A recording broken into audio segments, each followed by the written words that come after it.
Rendez-vous avec Bruno Retailleau. Je voulais vous parler aujourd'hui d'un sujet qui fait débat, les caricatures. Il y a environ une semaine, l'une de mes interventions sur RTL avait fait réagir certains sur les réseaux sociaux. Cette violence à mon égard m'oblige évidemment à remettre les choses au point. Tout comme l'instrumentalisation malhonnête qu'en ont fait certains au gouvernement, celui qui, il y a encore quelque temps, nous expliquait que l'insécurité n'était qu'un sentiment et que la France n'était pas un coupe-gorge. D'abord qu'après un drame comme celui-là, on doit se taire. La France, c'est pas un coupe-gorge. Cette malhonnêteté, je ne l'accepte pas. Qu'ai-je dit ? J'ai dit que le droit à la caricature était absolu pour toutes les religions et pour toutes les croyances. Et que ce soit clair, aucune des caricatures de Charlie Hebdo ne me pose problème. Même les plus corrosives, même les plus ironiques, qu'il s'agisse du prophète aujourd'hui, du pape hier ou encore du Dalai Lama. Et c'est évidemment le rôle légitime de la presse, et notamment satirique, de les publier et de les diffuser.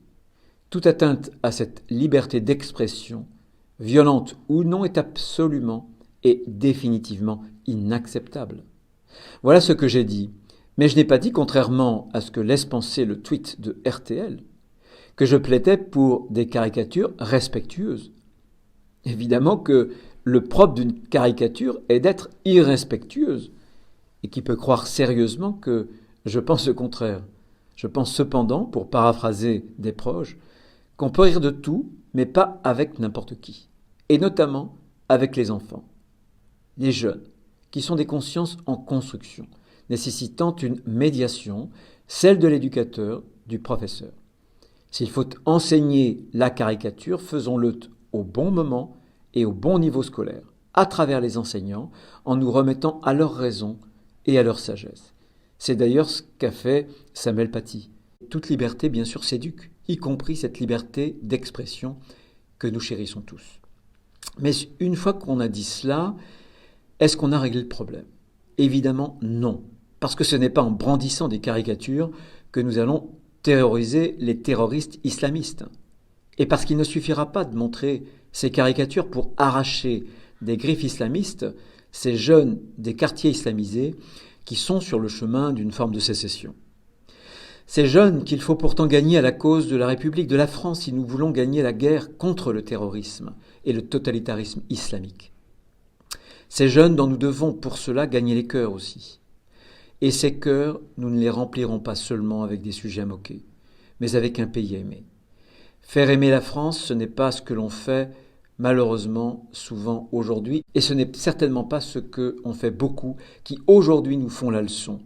Non, ce qu'ils ont fait eux, c'est faire détester la France. Avec la repentance, la criminalisation de notre histoire, cette vision lacrymoniale de notre passé. Ce qu'ils ont fait, c'est ne laisser à ces jeunes issus de l'immigration qu'une seule identité à chérir. Leur religion, leur communauté, le communautarisme en définitive. Je vois les Arméniens, les Comoriens, les Italiens, les Algériens. Ce qu'ils ont fait, c'est créer un grand vide dans le cœur de ces jeunes, dans leurs esprits, et un vide dans lequel s'est engouffré le totalitarisme islamique. La vraie réponse à l'islamisme, ça n'est certainement pas le nihilisme, ce n'est pas non plus le relativisme. La vraie réponse à l'islamisme, c'est le patriotisme, c'est l'amour de la France, comme antidote au virus de la haine des Français et de la France. La dérision peut être une arme, mais elle ne peut pas être la seule arme. Et puis, la France, ça n'est pas seulement l'esprit de dérision. La France est aussi la raison, l'intelligence, la tempérance. Ces trésors qui ont été pendant des siècles accumulés, qui fondent notre civilisation, et qu'il nous revient aussi de transmettre aux nouvelles générations. On doit opposer à la barbarie islamiste la force de la civilisation française, la force de notre civilisation. Et puis, il y a une chose que je n'accepte pas parce qu'elle abîme la politique, c'est l'hypocrisie. Car ceux qui aujourd'hui me reprochent de ne pas en faire assez avec ces caricatures sont les mêmes qui, hier, me reprochaient d'en faire trop contre l'islam politique. On m'a accusé d'en faire trop sur l'immigration, alors qu'on voit aujourd'hui que c'est le désordre migratoire, le laisser-aller migratoire qui nous expose aux islamistes. Ça fait des mois que je réclame qu'on baisse drastiquement le regroupement familial, qu'on remette à plat tout le droit des étrangers pour pouvoir expulser ceux qui ne respectent ni nos lois, ni nos valeurs. Et au Sénat, nous avons fait des dizaines de propositions. On m'a accusé aussi d'en faire trop sur la laïcité, l'interdiction du voile pour les accompagnants dans les sorties scolaires. C'est nous qui l'avons voté au Sénat. Et c'est le gouvernement qui a dit non. Le renforcement de la laïcité dans la Constitution, c'est moi qui l'ai proposé, il y a quelques jours. Et c'est M. Dupond-Moretti qui a dit non. Et puis moi, je n'ai jamais plaidé, comme M. Darmanin en 2015, pour un contrat avec l'islam. Alors non, nous n'avons pas de leçons à recevoir.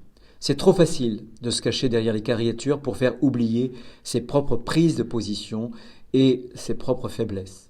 Ce que veulent les Français, c'est de la sincérité, c'est de la clarté, c'est de la sérénité aussi, parce qu'ils sont fatigués des débats où tout est hystérisé, où chaque phrase est tordue, chaque mot retourné contre son auteur, décontextualisé, puisque nous ne devrions plus échanger que des coups et non plus des idées.